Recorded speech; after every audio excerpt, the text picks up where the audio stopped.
Halo semuanya, selamat datang di segmen analisa. Salah satu teka-teki dari meninggalnya diplomat muda Arya Daru Pangayunan, apakah betul yang disampaikan dari Nikolai Apriliando, mantan Dirjen Instrumen dan Penguatan HAM Kemenham, waktu diwawancara di program Berita Sindo ya, bahwa menurut sumber yang dia ketahui bahwa di salah satu barang bawaannya mendiang Daru, tepatnya adalah dari tas yang dari kertas tempat belanja tersebut, itu didapati juga ada HP sekali pakai dalam tas kertas itu, dan itu menjadi salah satu petunjuk sebenarnya bahwa memang Daru sedang dalam sebuah posisi yang memang boleh dibilang adalah cukup riskan profesinya. Karena kalau aku lihat dari HP tersebut ya, kategorinya kan kayak HP burner teman-teman. Ini tujuannya atau HP sekali pakai atau istilahnya adalah burner phone, istilah untuk ponsel yang dibeli dengan tujuan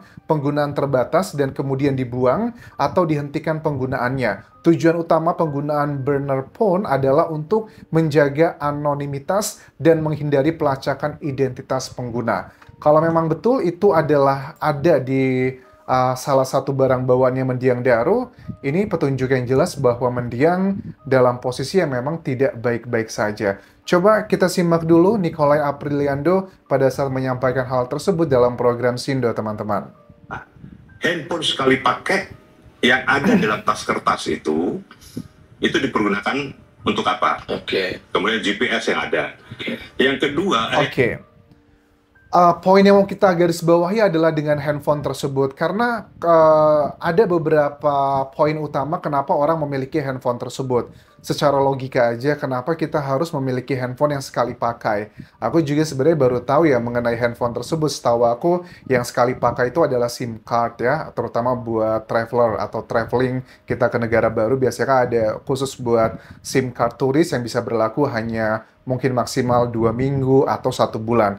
Tetapi kalau handphone ternyata memang ada begitu, karena tujuannya ingin menjaga privasi dan anonimitas. Jadi kita nggak akan terdeteksi. Pengguna ingin merahasiakan identitas mereka. Misalnya dalam situasi tertentu seperti kegiatan yang melibatkan risiko keamanan atau untuk melindungi diri dari pengawasan, untuk keamanan, situasi darurat, dan penggunaan sementara.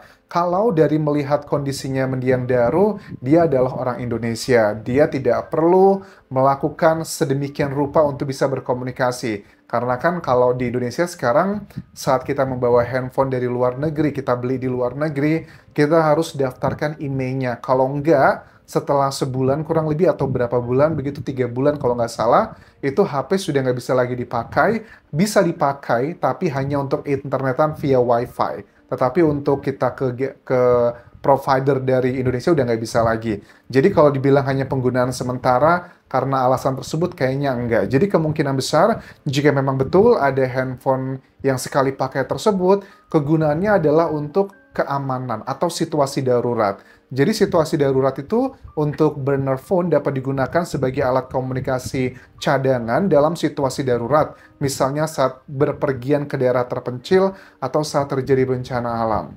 Atau mungkin handphone keseharian yang sudah dipakai, dugaannya sudah disadap sama orang. Makanya dia pakai itu, biar tidak diketahui apa yang dilakukan komunikasi. Karena keamanan ini, ya misalnya juga menjadi salah satu alasan kenapa orang pakai handphone burner phone untuk komunikasi rahasia dan juga bisa mengurangi resiko kebocoran informasi pribadi. Nah, dengan adanya statement tersebut, ini juga menjadi salah satu hal menarik pada saat kita ketahui juga waktu beberapa hari yang lalu penyidik juga menyampaikan terkait dengan 2 orang yang bersama mendiang Daru pada saat di Grand Indonesia. Itu sekitar jam 6 sore sampai malam itu terlihat ada sosok wanita inisial V dan juga pria inisial D. Itu hari Senin berarti. Kejadiannya kan hari Selasa ya, ditemukannya pagi hari. Tanggal 7 dan juga 8 Juli 2025. Artinya adalah Senin itu adalah jam kantor. Dan mendiang Daru, kita pengen tahu sebenarnya sebelum mereka bertemu di Grand Indonesia ke beberapa toko baju dan ke beberapa tempat lainnya. Apakah mereka sebelumnya mengunjungi tempat yang lain? Ini juga unik nih. Kenapa yang ditunjukkan data CCTV dari kantornya Kemlu tuh hanya di lantai atasnya aja. Apakah kebocoran ataukah ketidaksengajaan ini bocor? Kok aku curiganya nggak seperti itu ya? Dugaanku sih ini kayak framing-framing gitu. Karena logikanya gini ya.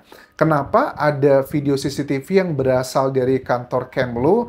Aku yakin semua, apalagi untuk kantor keamanan seperti itu, bahkan di lantai 12, di rooftopnya juga ada helipad. Kayaknya nggak mungkin deh kalau sepertinya nggak sengaja CCTV tersebut bocor. Dugaanku sih bahwa itu sengaja dimunculkan untuk tujuan-tujuan tertentu demi mendukung hipotesa atau keyakinan orang-orang tertentu atau pihak tertentu. Harusnya kita juga pengen tahu sebenarnya tanggal 7 Juli 2025 di hari kerja tersebut sebelum Daru ke Grand Indonesia ada kegiatan apa yang mungkin di luar kebiasaan atau terjadi sesuatu hal di kantor tersebut, apa yang terjadi dengan Daru. Karena kan hari Senin itu ya, hari Senin adalah hari jam kerja, dia juga bekerja di situ. Jadi kenapa tidak dimunculkan juga CCTV sebelumnya, tetapi yang dimunculkan di kantor Kemlu tuh hanya di rooftopnya aja. Banyak yang menduga bahwa ini sepertinya kayak ada tujuan-tujuan tertentu. Aku juga yakin sih, sepertinya nggak mungkin kalau nggak sengaja dibocorkan.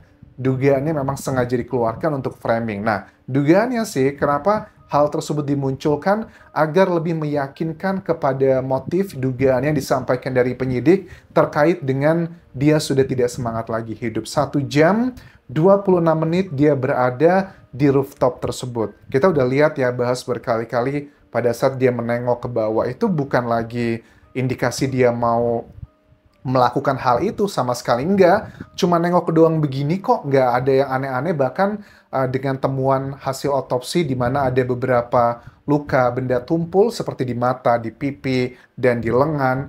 Ya, dugaan dari mereka kan bilang penyidik bahwa karena mendiang itu sempat mencoba naik di tembok lantai 12 rooftopnya, itu yang ngebuat dia luka. Cuma pada saat dia pulang, sekitar pukul 23 setengah 12 malam ya di CCTV kos-kosannya, semuanya kelihatan baik-baik aja ya secara sekilas, nggak ada tanda-tanda kayak merah, sakit. Ya mungkin butuh waktu ya untuk biru-biru seperti itu, biasanya kan baru kerasa setelah beberapa jam kemudian. Tetapi tidak ada tuh indikasi dia ngerasa kayak kesakitan kayak atau apa, kayak dia hal yang normal-normal aja. Jadi apakah menurut kalian CCTV di rooftop tersebut adalah bagian yang sengaja dikeluarkan untuk tujuan tertentu?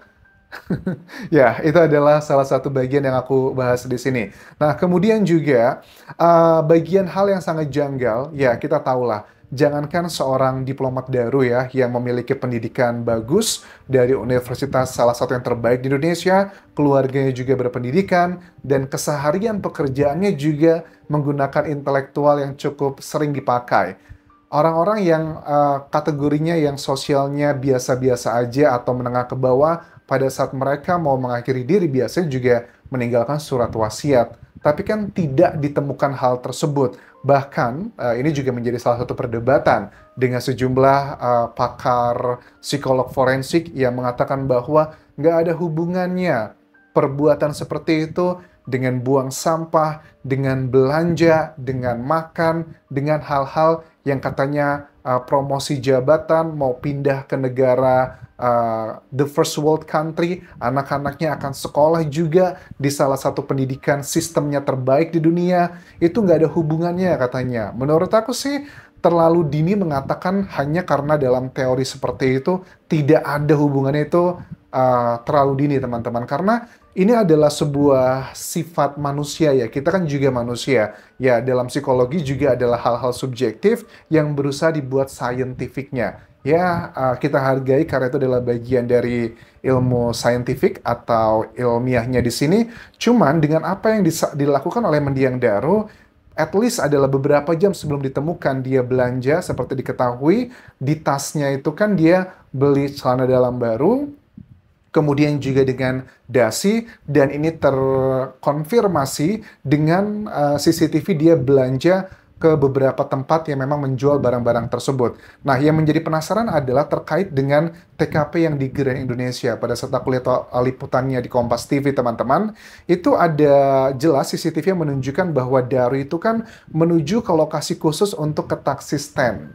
Oke, jadi taksi tersebut, merek tersebut, itu kita nggak perlu order online, kita langsung ke sana nunggu dan pergi. Jadi ini juga menjadi salah satu hal yang cukup unik karena biasanya keterangan dari penjaga kos-kosannya bahwa Daru ini kalau pergi-pergi malam hari setelah pulang kerja, dia mungkin mau hangout dan sebagainya, selalu menggunakan aplikasi online untuk transportasinya. Tetapi di sini dia langsung menuju ke taksi stand tersebut. Yang lebih mencengangkan lagi, adanya berubah haluan.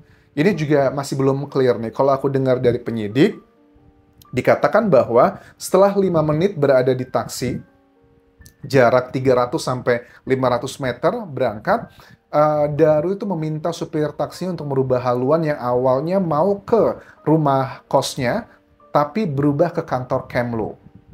Dan ada juga nih beberapa narasumber aku lihat di media bahwa, oh sebenarnya bukan cuma mau ke kosnya, awalnya adalah mau ke bandara.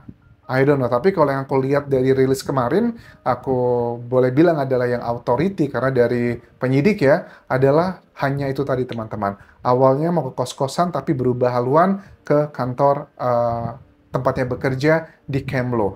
Nah, di situ adalah titik yang unik juga nih. Ada beberapa dugaan, misalnya adalah bagian kayak, kenapa dia tidak pakai aplikasi untuk online, untuk transportasi tersebut, apakah dia sudah tidak bawa handphone lagi saat itu.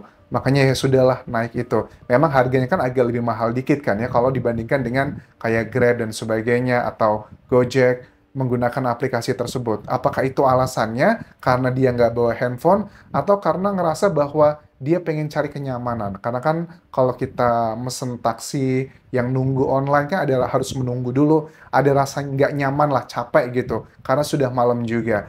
Nah, dia nggak bawa handphone kah malam hari itu, tetapi keterangan dari penyidik beberapa hari lalu juga mengatakan bahwa pada saat di di Grand Indonesia, itu adalah terdeteksi handphonenya Daru itu sudah tidak aktif lagi. Jadi sudah di Kemlu dan juga di kos-kosannya, HP-nya sudah tidak aktif lagi. Jangan-jangan nih, apakah HP-nya diambil oleh seseorang saat itu karena telah terjadi perselisihan atau seperti apa?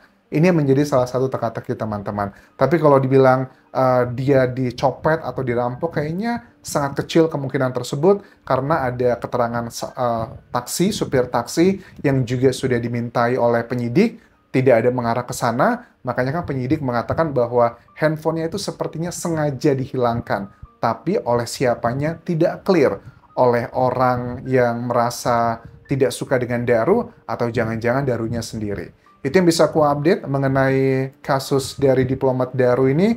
Mudah-mudahan keluarga diberikan kekuatan untuk berani membongkar sebenarnya kejanggalan-kejanggalan yang sudah selama ini kita bahas, apa yang terjadi pada Daru di malam hari itu, teman-teman. Aku yakin kebenaran itu seperti udara ya, seperti angin gitu. Dia akan keluar meski dari lubang sekecil jarum pun. Terima kasih sudah menonton. Sampai ketemu lagi di video berikutnya. Tinggalkan like dan juga komen. Subscribe channel YouTube ini. Follow Instagram, Facebook pageku dan juga akun TikTok Dian Jas Hasmara. Sampai jumpa.